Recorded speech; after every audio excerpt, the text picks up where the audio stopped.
Death of George Floyd has sparked a call for police reform nationwide. Tonight, Western Mass News is getting answers on what's being done right here in Massachusetts to better our own communities.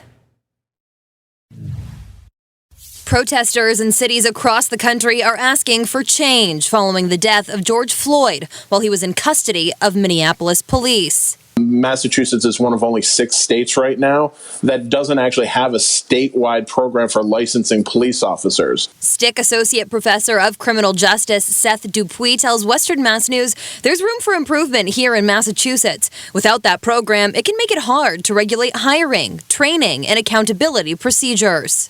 The state has been very slow at changing. Here in the state, there is currently no statutory minimum education requirement to become a police officer. Less than half of the cities in Massachusetts are civil service. The ones that aren't civil service, there's no requirement for education whatsoever. Cities and towns with civil service police departments only require officers to have their GED or high school diploma. There's evidence that shows that someone who has a college degree is a better critical thinker, they're better at problem solving, they're able to handle conflict more effectively. Western Mass News is getting answers on what's being done to reform policing here in the Bay State with Senator Eric Lesser. We are going to do a reform package, a very aggressive one. I hope one that will be one of the most progressive and far-reaching in the country. However, there are currently already 2 proposed pieces of legislation that have yet to be passed, and Professor Dupuis says they should be.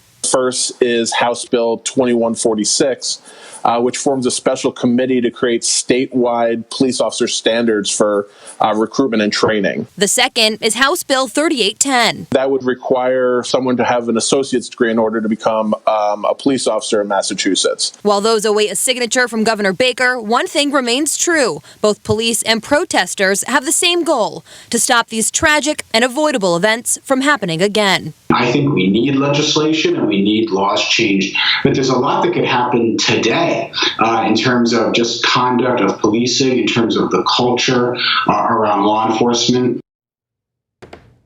And to see if your city or town has a civil service police department, you can visit our website, westernmassnews.com.